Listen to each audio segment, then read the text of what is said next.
ही माझी काम करायला बसण्याची जागा म्हणजे कॉम्प्युटर टेबल. पाठीमागे खिडकी दिसते ना, ती माझ्या पाठीमागे येते. त्या खिडकीत तुम्ही कडुलिंबाचं झाड त्या खिडकीतून नेहमी डोकावतंय आणि मध्ये-मध्ये ब्रेकमध्ये मी काय करतो, त्या खिडकीत उभा राहतो. त्या झाडाकडं, पानांकडं, त्या झाडावरच्या पक्ष्यांकडे बघत राहतो. आणि जेव्हा मला हा मोहर आलेला दिसतो ना, कडुलिंबाच्या झाडाला आलेली एक पांढरी-पांढरी छान छोटी-छोटी फुलं, तेव्हा मला कळतं, की बाबा गुढीपाडवा ह्या आठवडाभरात कधीतरी असणार आहे. आणि मग कॅलेंडरमध्ये बघितलं, की कळतं, की हो 19 तारखेला गुढीपाडवा आहे. तर कॅलेंडरमध्ये बघायच्या आधीच आपल्याला आपले सगळेच सण हे निसर्गाकडे बघून कळतात. म्हणून खरं तर मला माझ्या आपलं जे पंचांग आहे किंवा हिंदू कॅलेंडर आहे त्याचा खूप अभिमान आहे. आता झाडाकडे वळलोच आहोत तर अजून काही गमती-जमती सांगतो.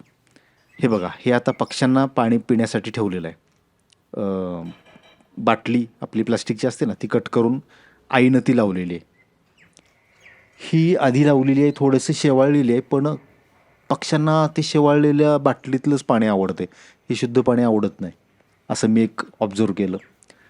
हे कणीस अ, कणीस बांधले म्हणजे कणसासाठी कोण येतं, तर खारुताई रेग्युलरली येते, पोपट येतात कधी-कधी, साळुंक्या असतात, कावळा कधी-कधी चोच मारतो त्याच्यावर. चिमण्या असतात अनेक प्रकारच्या, म्हणजे छोटे पक्षी. त्या सगळ्यांचीच नावं मला माहिती नाहीत, पण ते सगळे येतात. कबुतरांना शक्यतो हाकलून लावतो. कबुतरं भरपूर आहेत, पण त्यांना हाकलतो. आणि हे जे ज्यूटचं पोतं इथं बांधलंय ना, तुम्ही म्हणाल की हे का बांधलंय? तर अनेक छोट्या चिमण्यांना त्यातले धागे असतात ना, ते घरटं करण्यासाठी उपयोगी पडतात आणि ते येऊन तिथून घेऊन जातात उपसून. तर त्यासाठी ते बांधलं आहे आणि दुसरा त्याचा उद्देश त्याच्यावर असा पाण्याचा फवारा मारला ना, की त्यांना पण गारवा वाटतो, यावंसं वाटतं तिथं आणि आपल्यालाही बरं वाटतं. आता ह्याच स्प्रेचा वापर करून जर मला कबूतर कुठं दिसलं ना, की त्याला मी हाकलून लावतो. ते बघा. आणि हां, हे त्यांना अन्न ठेवण्यासाठी एक ट्रे ठेवलेला आहे, ज्याच्यात आम्ही चपात्या शक्यतो ठेवतो. कारण जास्तीत जास्त पक्ष्यांना आणि खरुताईला चपाती आवडते, हे आम्ही नोटीस केलं. भात खाणारा कावळा एकटाच.